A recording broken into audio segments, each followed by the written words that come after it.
What's going on, guys? It's Sydney25 here, and welcome back to another episode of our Pokemon Mystery Dungeon Red Rescue Team playthrough. So, in the last episode, we went to the Northern Range to try and catch the home run thief and find out why he did what he did. And in this episode, we're on our way to the Pitfall Valley after we found out the real story behind why what happened. So if you guys obviously missed that and want to check that out and see what's going on, playlist will be linked down below in the description as always for you guys to check out.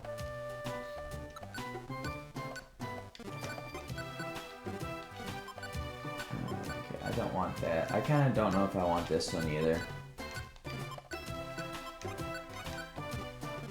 And I'm gonna drop both of those because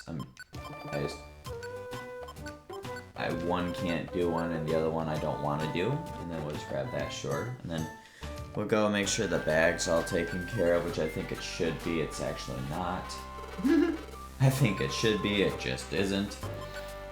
But I hope everybody's having a good day today, though. Today is... What day is today? Sunday. Today's Sunday.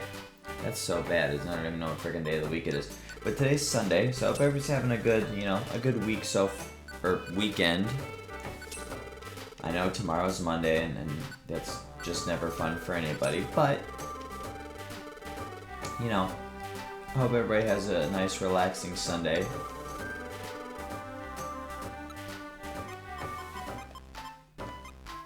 Before the new week starts, But yeah, awesome day for me being a Hendrick Motorsports fan, and for any of you guys that are NASCAR fans out there yourselves, and if you're also Hendrick Motorsports fans, awesome day for us yesterday. All four cars are advanced to the next round of the playoffs, and Kyle Larson put on an absolute clinic last night at Bristol, which is awesome.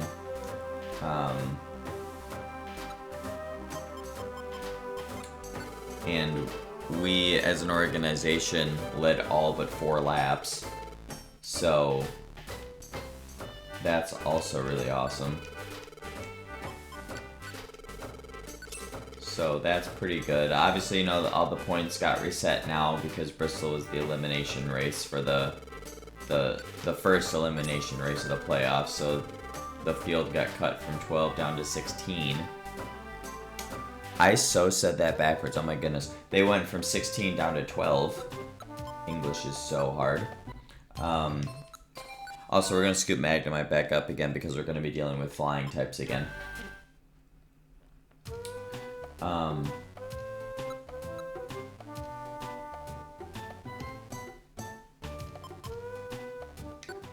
But yeah, and then,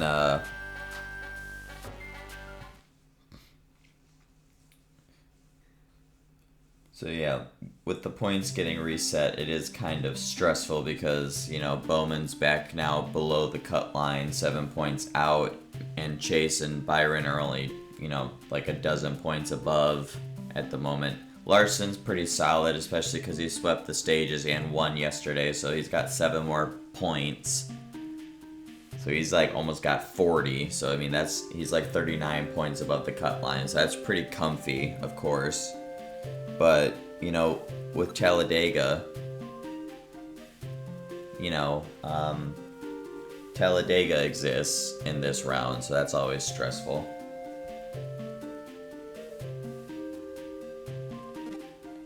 Oh, I just realized what track this is. That's why I've never been able to look up what track this is.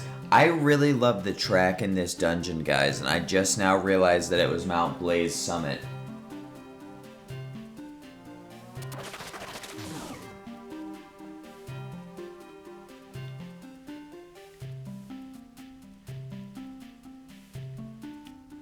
Great track. Great track. I love this track. I just now realized, though, that it was Mount Blaze Summit. That's so crazy.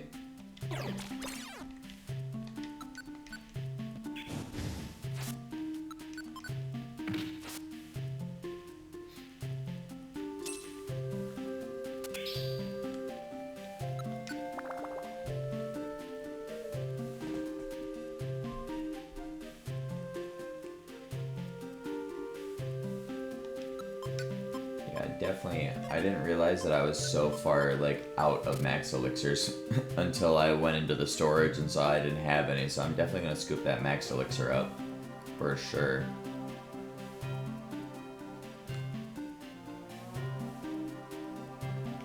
But yeah, so I'm hoping that, we're at least comfortable once Talladega rolls around, because anything can happen there. And the fact that it's in the playoffs is always stressful to me because, like I said, anything can happen there. So it's like, you know,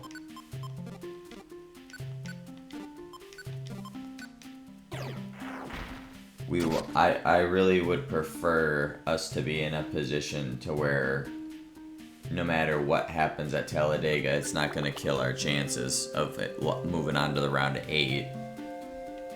So I'm really hoping that preferably Bowman or Chase, because they're the lowest, can win this week. I'm sorry, Farfetch'd, I already have one of you.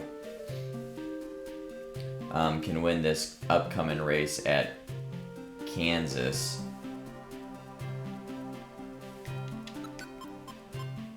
Because I'm pretty convinced that if that can happen,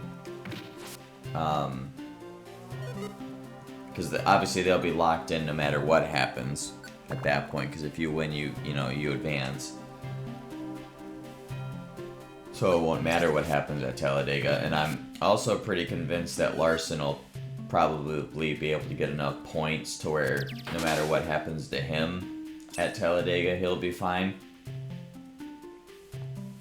Now, of course, Talladega isn't the elimination race of the next round. It's just the second race of it. The Roval also is in the second round coming up, which is actually the cutoff race.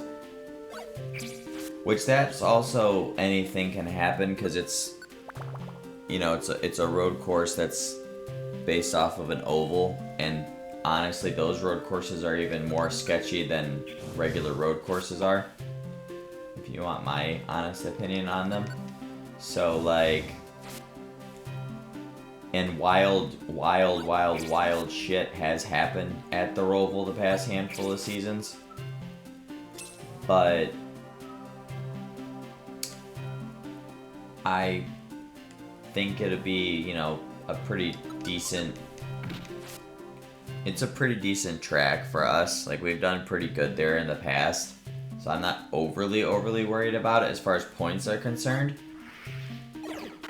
I'm definitely going to be more worried about Talladega and where we're sitting at after Talladega, because that'll really kind of how this round of the playoffs is going to work is like how Talladega goes is how stressed you got to be about the Roval. If Talladega does not go well, then you got to be stressed about the Roval. If Talladega goes okay, then you don't really got to worry about the Roval that much. If you win at Talladega like Chase did a few years ago, you don't got to worry about the Roval at all because you're locked in. So preferably, I mean, the ideal situation will be that Larson has good days both races. To just get locked in on points, and then Bowman and Chase win both of the races, and Byron has good days on points as well. And then Byron and Chase and Bowman win at Kansas and Dega, to where no matter what happens at the Roval, you know, we're guaranteed 3 cars moving on, and hopefully, you know, Byron's sitting in a good enough position to where he also is moving on. That's obviously the most ideal situation, right? But obviously, you know, it's racing, so there's, you know, you can map it out as good as you want. There's literally no guarantee, especially at Talladega, because quite literally anything can happen. And I'm just like, that's what I hate about the fact that it's in the playoffs, because it's like, man, like, because it's not even, like, my thing is, right, like, you know, Bristol, for example, being in the playoffs, it's not even just as an elimination race, just period being in the playoffs. Okay, that, you know, that makes sense, right? Fine. Oh shit, I forgot that's how Mirror Move works in this game. Wow, I actually forgot that's how Mirror Move works in this game. That move is broken in this game. Why did they... I never will understand why they programmed that move to do that in this game. That's crazy. Well, there's level up for Onyx. Awesome. That's so broken. Magneton, stop, dude.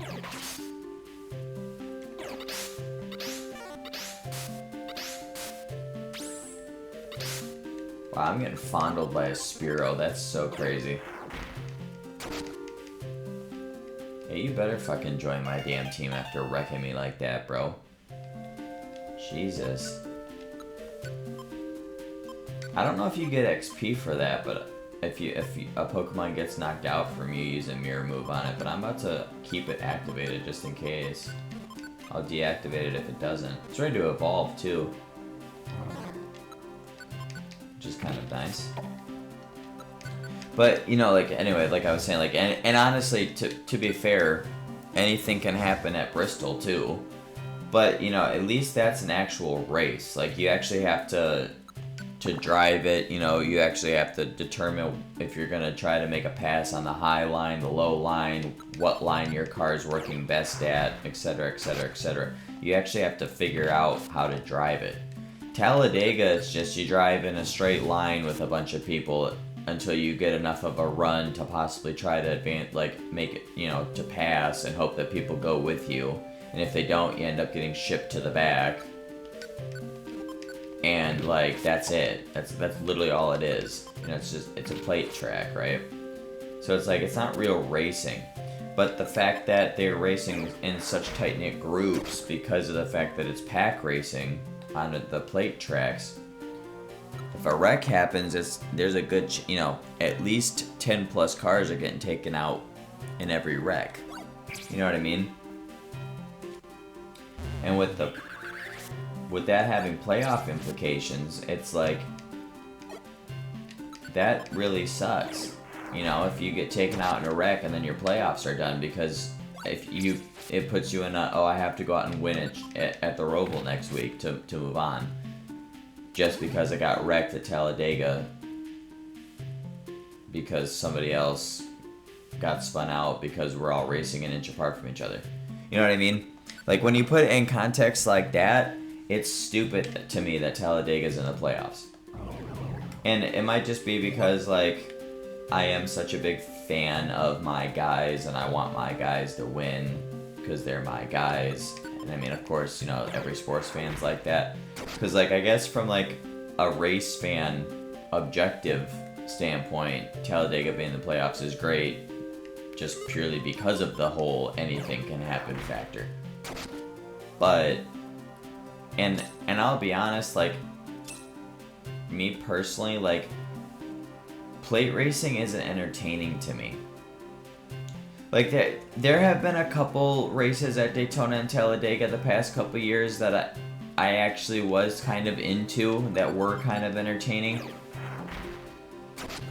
Because passes were happening often, and people were getting runs and using them often, but for the most part, they really aren't that entertaining to me, personally.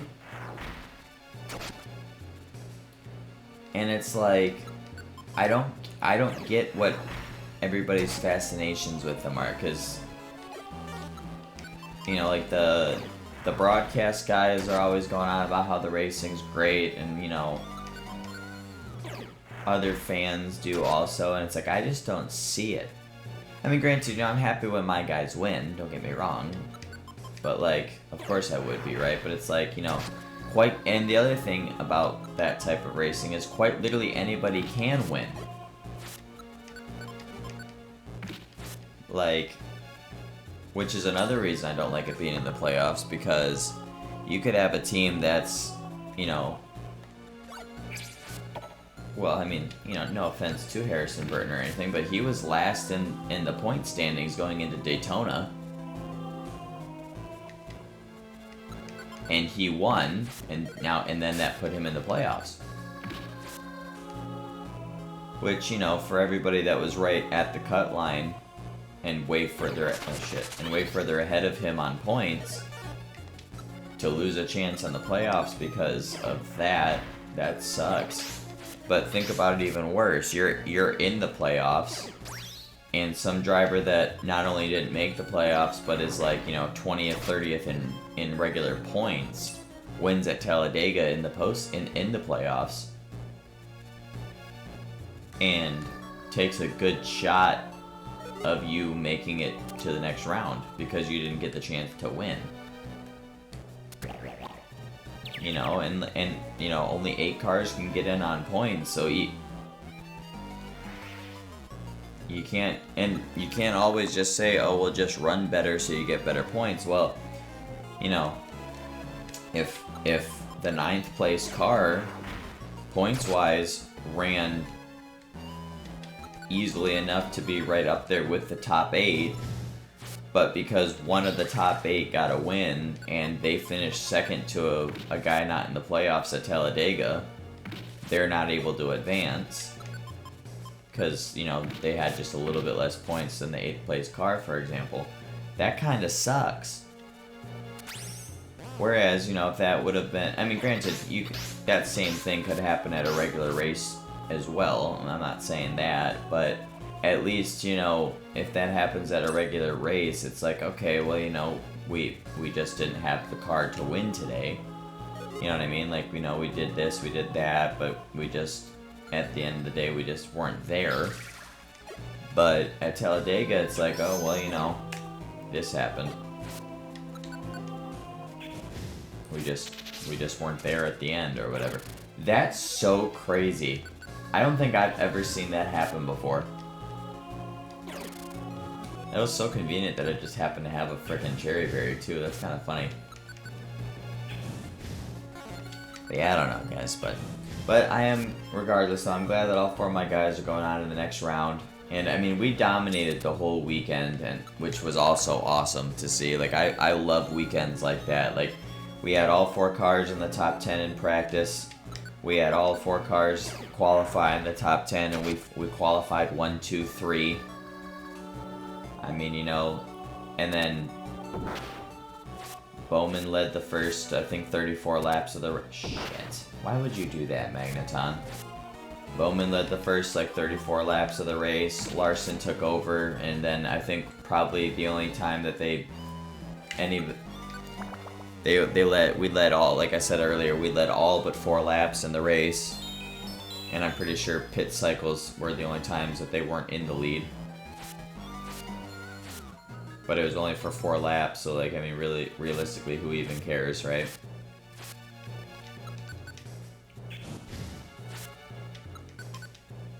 But, and then, you know, obviously, I mean, Larson led 430-something laps, or 60-something laps out of the 500, whatever it was.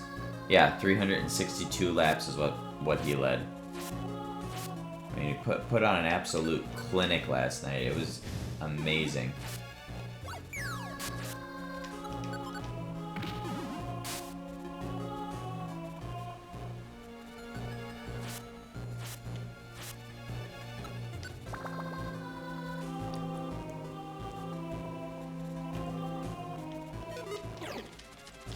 Oh, that's nasty.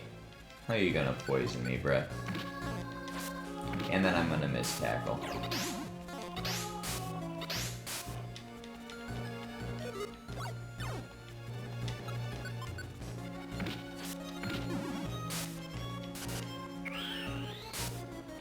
Wow.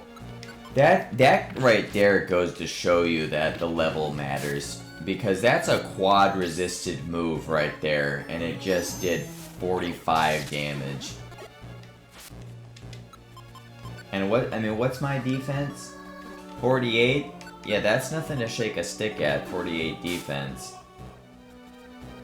And I'm sure that Aerodactyl has a lot of HP, or I'm sorry, a lot of attack, but I know he ain't got attack like that. That's crazy, dude.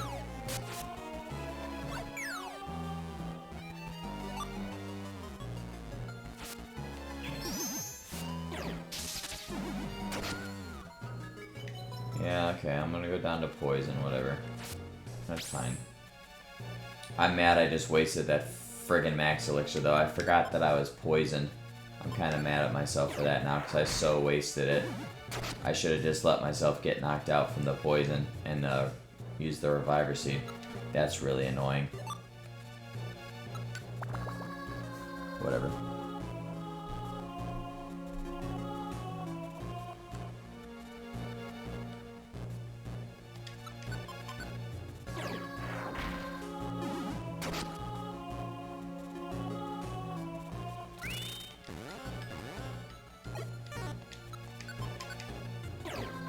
See, the annoying thing, I never understood why they gave Aerodactyl pressure for an ability. Like, it actually is kind of annoying that they give him pressure for an ability.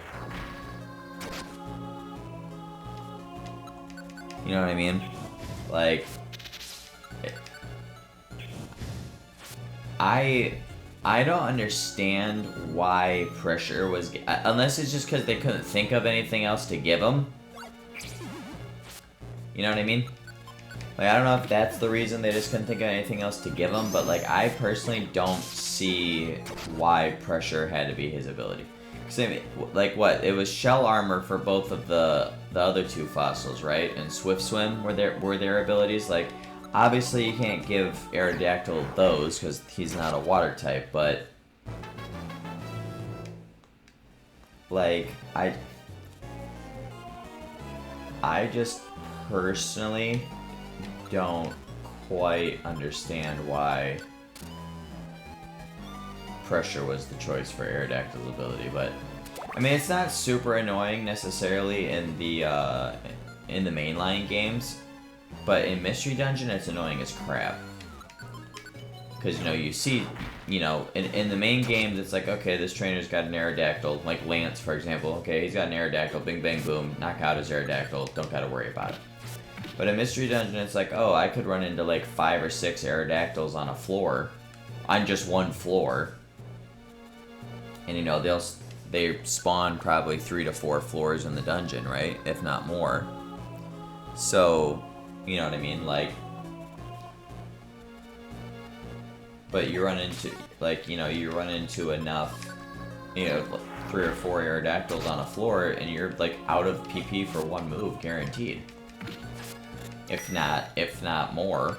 If, like, you know what I mean? Like, if you're not knocking it out in one shot, you know? So it's like, you know, that's kind of annoying to deal with. I mean, granted, when abilities became a thing, I somewhat highly doubt that this game was necessarily getting thought about yet, because obviously, you know, abilities came into Gen 3 with Ruby, Sapphire, and Emerald and whatnot, and I think this game came out way, way after that. Not way, way, of course, but, you know, like, you know, a little bit after, right? But, I don't know, I just feel like he could have gotten a different ability. Granted, I don't know what ability to give him instead either, don't get me wrong, but I just feel like he could have gotten something different. You know? But either way.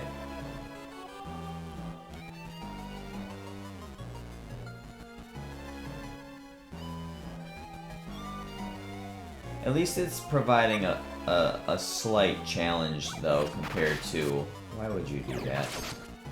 Never mind, do you? See, that's another thing that I think level has to do with it, because, I mean, what's this Spearo's attack stat? 49. He's got less attack than I do. What did he just do with that aerial ace? 146 damage, so that's a stab move. I did 129 with a stab move, and my attack stat's 20 points higher. I mean, granted, he's only 2 levels higher than me, but still. Now, I don't know power-wise if Aerial Ace is a stronger move in this game than Rock Throw. That's a possibility, of course.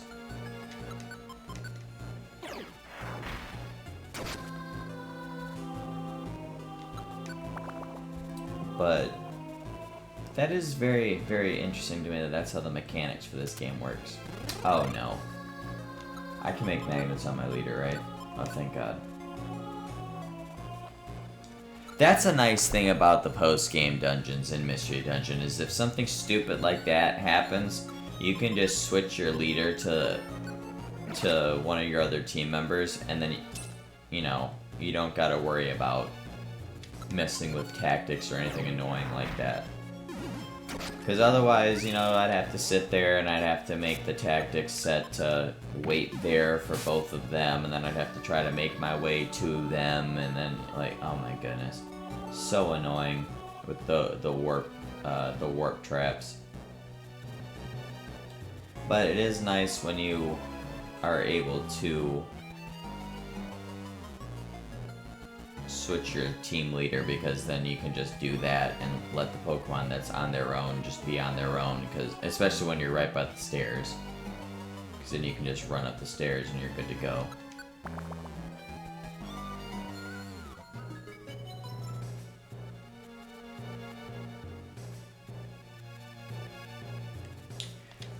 I believe this dungeon is 25 floors, just like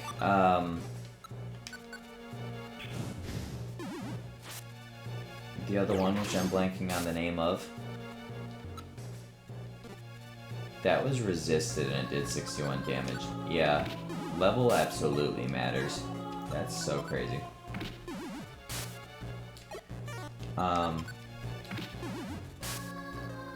Northern Range, that's what it's called. I believe just like the Northern Range, this is also 25 floors long. I guess I probably should have mentioned that way before we were on floor 23, but you know.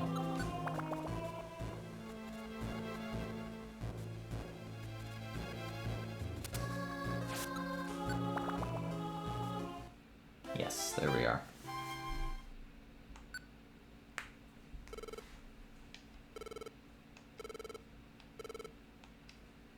Yes, Latias, I did.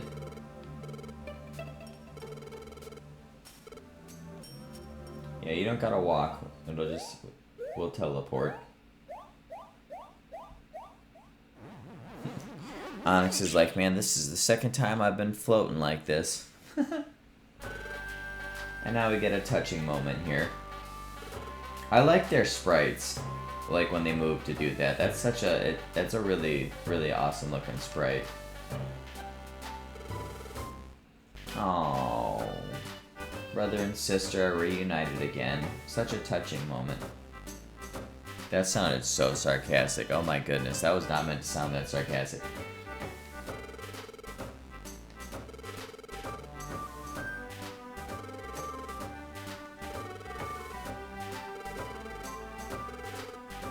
Yes, of course. Oh, don't worry about it. Right, for real.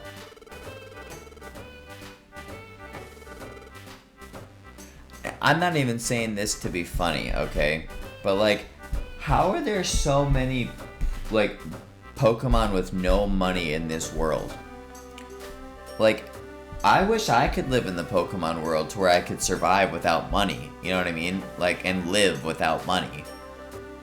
Because, like, you know, Caterpie didn't have any money.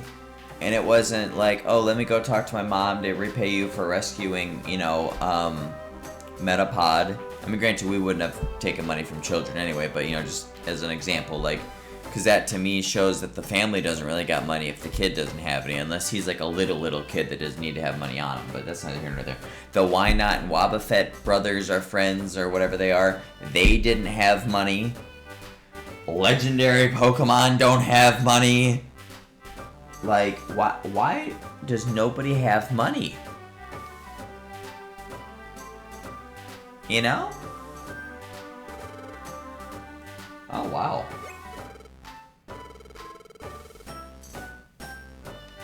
Well then. Yes, of course. This is the reason why, if it wasn't obvious enough, that you need to buy their friend area before this pathway of the post game opens up, because they both automatically join you after you complete both dungeons, so you obviously need to have the friend area for them to stay in. I also thought that was a cute little animation that they do in Celebration after you accept them on as members.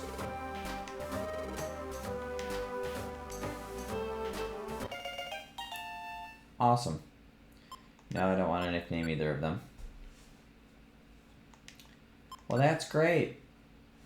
Well, with that, guys, the first, I think anyway, that's like the end of this pathway. I love Onyx's sleeping animation. It's so adorable. Oh my god. But anyway, I think that this ends that path of the post game. I think.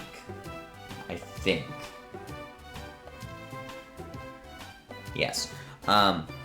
So I guess in the next episode we maybe go to the fiery fields. I'll look up levels and I'll check and see where we're looking at with that, and we might take off for there next and go down that path. Or I might go after the birds. I don't know. But I think I'm gonna go. I'll probably go that path first, just so I can get the friend bow. So we'll go to the fiery fields and everything first, but we'll look into that for the next episode. But if you guys did enjoy this episode, please leave a like down below. I'd greatly appreciate that. And click that subscribe button if you guys are new. And don't forget to click that little notification bell so you guys do get notified next time videos do go live on the channel. And with that, I will see you guys on my next episode. See you later, guys.